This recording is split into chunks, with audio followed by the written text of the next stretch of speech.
세상에는 많은 교회들이 있습니다. 그 많은 교회들을 두 종류의 교회로 나누어 본다면, 하나는 사람들에 의하여 세워져 가는 교회들입니다. 사람들의 힘과 사람들의 노력과 사람들의 열심만 가지고 세워져 가는 교회. 또 하나의 교회는 성령께서 강력하게 역사하시며 성령께서 그 교회를 주도하시고 성령께서 이끌어 가시는 교회가 있습니다.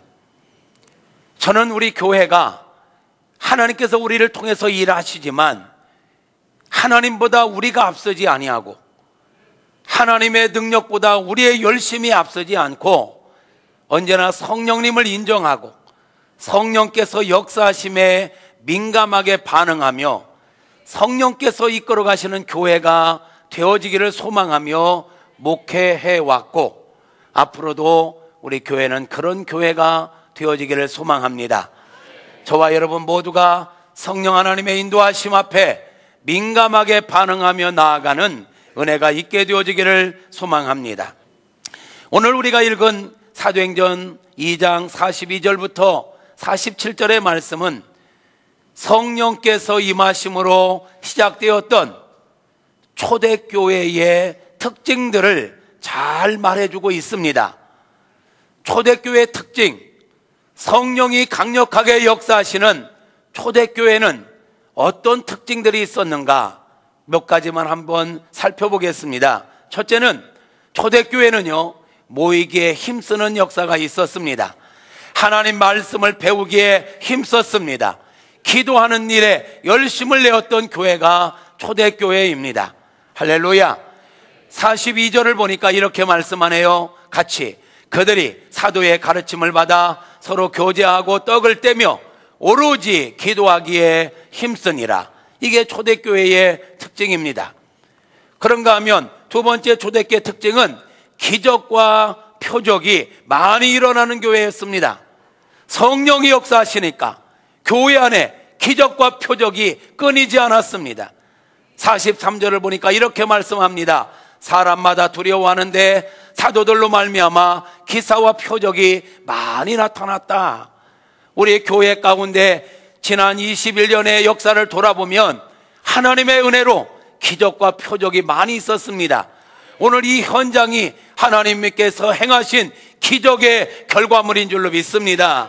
할렐루야. 앞으로 더 놀라운 역사가 일어날 줄로 믿습니다. 그런가 하면 초대교회는 사랑의 실천이 분명하게 있었던 교회입니다. 저는 우리 교회가 말로만 사랑을 외치는 교회가 아니라 사랑의 실천이 구체적으로 실현되는 교회가 되어지기를 바랍니다. 초대교회를 보니까 성경에 이렇게 말씀하네요. 믿는 사람이 다 함께 있어 물건을 서로 통용하고 유무상통했다라는 거예요. 있는 사람은 가져와서 어려운 사람들을 나누고 네 거 내 거 없이 함께 더불어 살아갔다라는 거예요. 이게 교회의 아름다운 모습인 줄로 믿습니다. 우리 교회 안에 사랑이라는 말만 선포되는 게 아니라 구체적으로 삶의 현장 속에서 사랑이 실천되어지는 은혜가 있게 되어지기를 바랍니다. 그런가 하면 초대교회는요, 모이기에 힘쓰는 교회였습니다. 성전에서 또는 집에서 모이기에 힘썼다. 여러분, 건강한 교회가 되려면 교회에서 대그룹으로 모이는 일 힘써야 합니다. 그런데 그것만 갖고는 안 됩니다. 집에서 모이는 소그룹 활동이 활성화되어야 합니다. 요즘은 이 소그룹 활동이 잘 안 되는 시대예요. 너무 개인주의가 강해지고, 그래서 심지어는 담임 목회자의 신방을 받아도 집에서 받는 걸 꺼려하는 시대가 되어버렸어요. 그래서 신방 받자고 하면 식당을 예약해놓고 아예 식당에서 만나재. 바람직하지 않습니다. 신방은 먹는 게 아니에요. 주님의 이름으로 여러분의 가정에 가서 축복하고 여러분의 가정에 평강이 임하기를 바라고 여러분 가정의 기도 제목을 구체적으로 듣고 최종이 축복하기 위해서 신방하는 거예요. 여러분, 성전에 모여 또 가정에 모여 함께 하나님을 영화롭게 하며 성도 간의 아름다운 교제를 이루는 것, 이게 건강한 교회의 특징인 줄로 믿습니다. 우리 교회는 대그룹이 강한 교회인데 원하기는 소그룹도 더 활성화될 수 있기를 소망합니다. 성경을 보니까 이렇게 말씀하네요. 47절에 주께서 구원받는 사람을 날마다 더하게 하시니라. 교회의 부흥은 하나님께서 더해 주셔야 되는 거예요. 우리가 노력한다고 되는 게 아니에요. 보세요, 하나님께 영광 올려드리고 사람들에게 칭찬을 받는 성령 충만한 교회가 되니까 주께서 구원받는 사람을 날마다 더하게 하시니라. 할렐루야. 우리 교회가 지난 21년 동안 등록한 인원이 약 2천여 명이 넘어요. 여러분이 이 시골에서 2천여 명이 등록했다? 이거는 성령께서 더해 주신 은혜가 아니면 불가능합니다. 좀 대도시의 대형 교회도 1년에 100명, 200명 등록하기를 쉽지 않습니다. 근데 우리 교회가 지난 20년 동안 최소한 100명, 많으면 150명까지 등록을 했단 말이야. 올해도 지금 64명 등록했어. 그 중에 약 60% 이상이 우리 교회에서 처음 신앙생활을 시작하는 분들이요. 이건 기적입니다. 이건 은혜입니다. 하나님이 하신 증거인 줄로 믿습니다. 할렐루야. 날마다 주께서 구원받는 자를 더해지는 은혜가 앞으로도 지속될 수 있기를 소망합니다. 할렐루야. 여러분, 그런 초대교회는 성도들의 삶이 어떠했는가? 5장 42절에 보니까 집에 있든지 성전에 있든지 날마다 예수가 그리스도이심을 증거하기를 그치지 않았다. 함께 읽어볼까요? 그들이 날마다 성전에 있든지 집에 있든지 예수는 그리스도라고 가르치기와 전도하기를 그치지 아니하니라. 여러분이요, 우리가 말이에요, 삶의 현장 속에서 예수가 그리스도 되심을 증거해야 합니다. 예수가 구원자입니다. 예수가 소망입니다. 크게 아멘 하시옵소서. 여러분, 우리의 영원한 소망은 예수입니다. 예수님만이 우리의 구원자십니다. 예수님만이 우리의 소망입니다. 예수님만이 우리의 능력입니다. 그 예수님을 어디에 있든지, 때를 얻든지 못 얻든지, 사람들이 듣든지 아니 듣든지 우리는 부지런히 전해야 할 것입니다.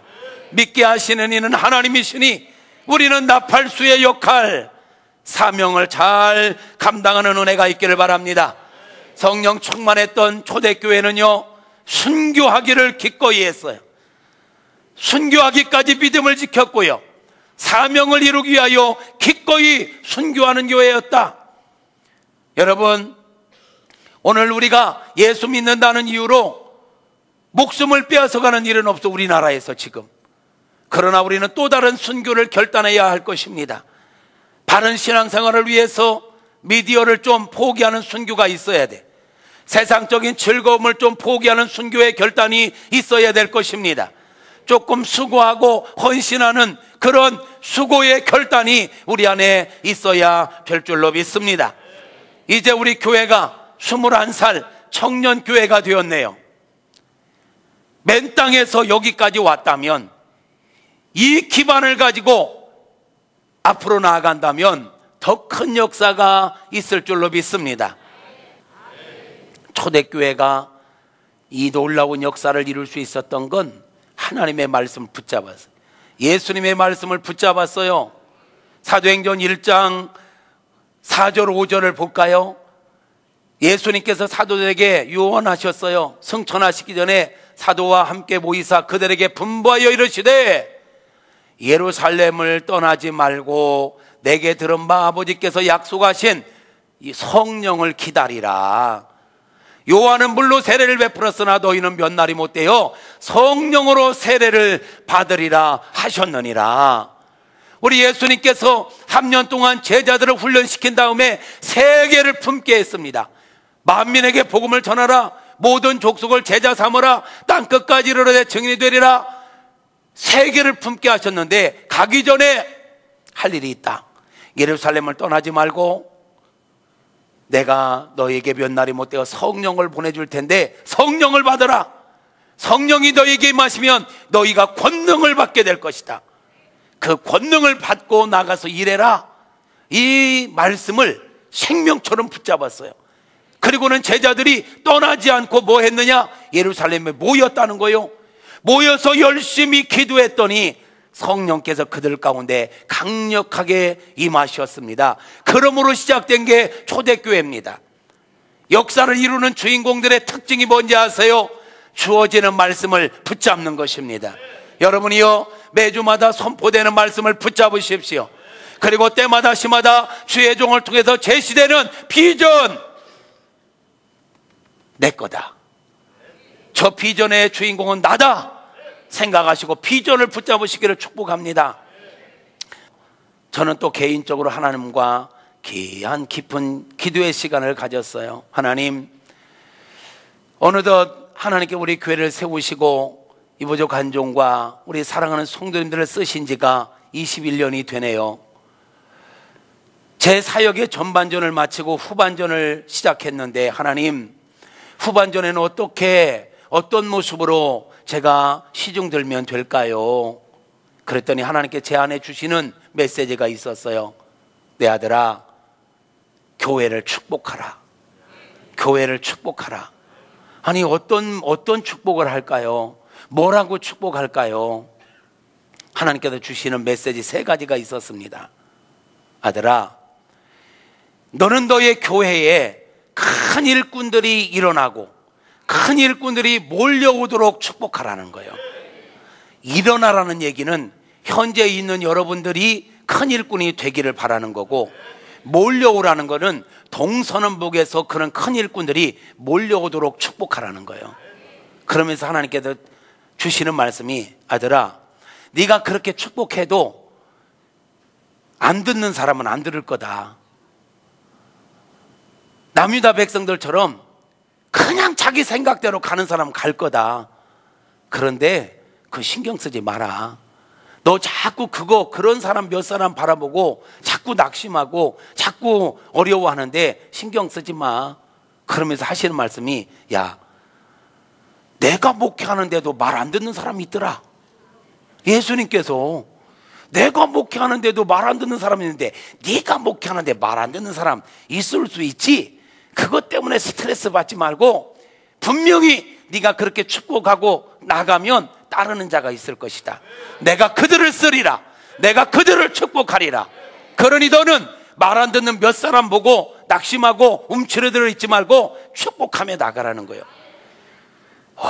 근데 내가 보니까 그런 모습이 내게 있어요. 말 안 듣는 사람, 뭐 하자고 하는데 뺀질거리는 사람 보면 열받아가지고, 진짜 이런 경향이 내가 있더라고. 그래서 그냥 에이, 그럼 말어, 그러면 나도 안 해, 이런 게 있었는데, 처음에는 그런 게 없었어요. 그러거나 말거나 갔는데 언젠가부터 막 이게 있는 거야.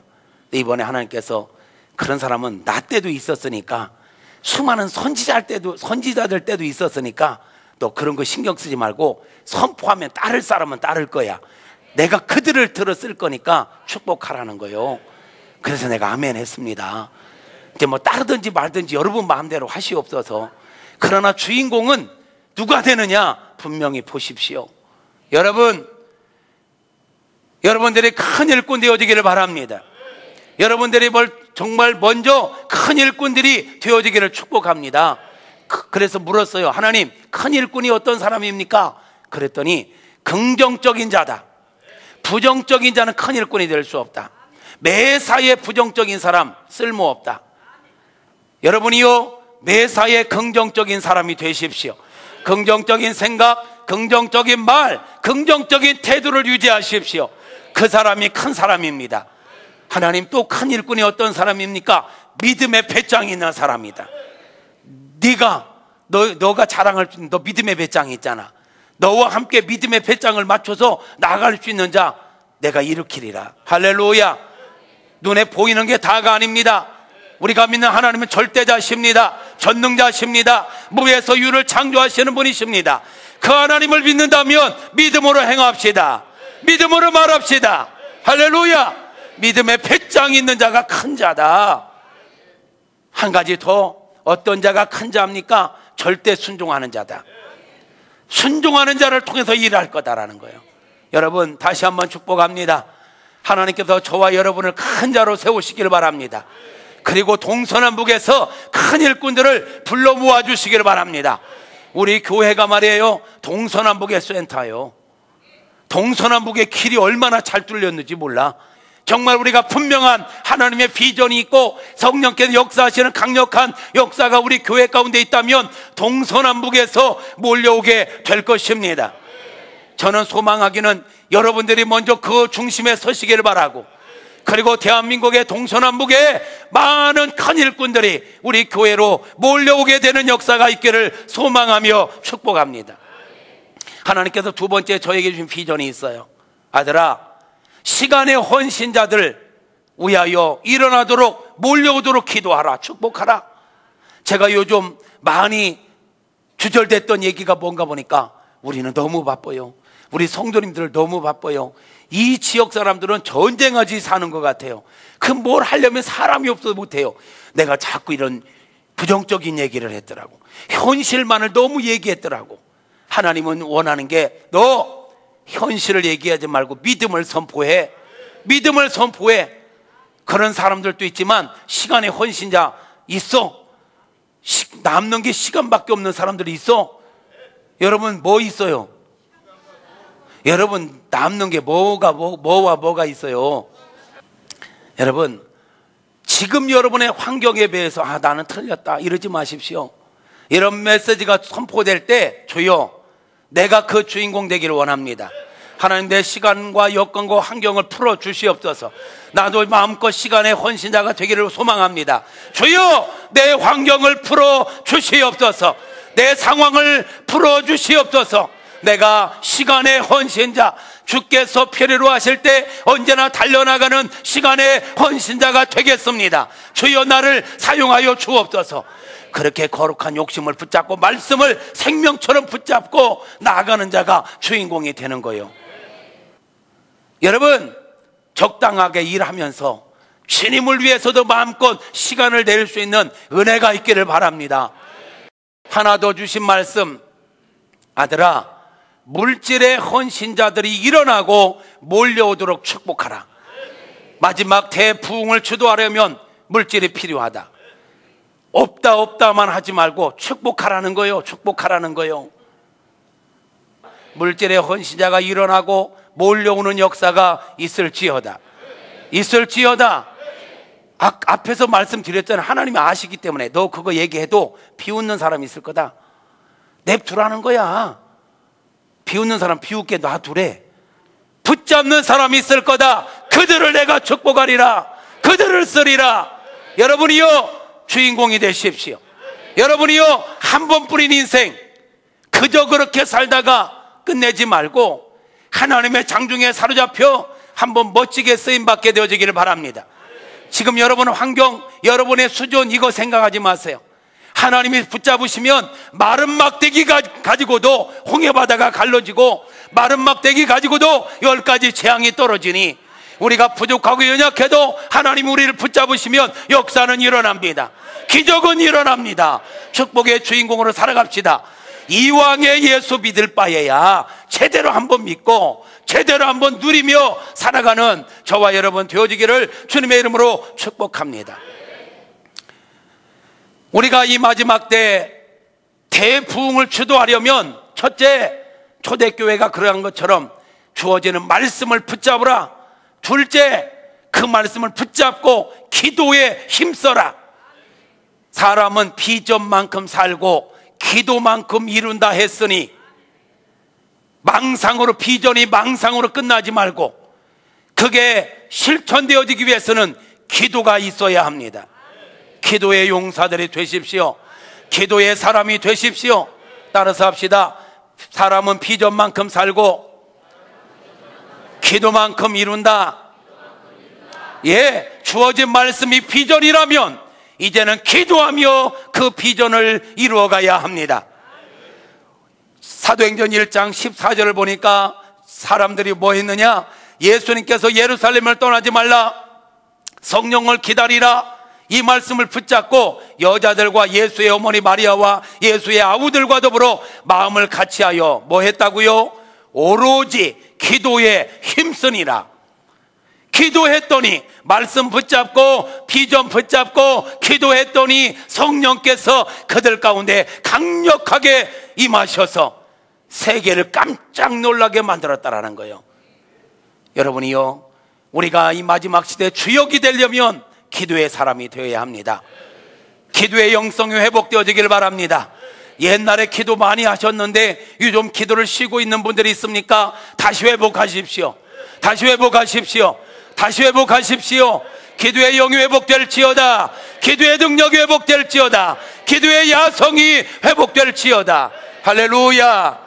마지막으로 초대교회가 어떻게 그런 역사를 이루었는가 보니까 사람들이 모여서요, 하나님께서 주신 사명을 이루기 위하여 고민하고 논의하는 아름다운 영적 교제와 영적 대화가 있었더라고요.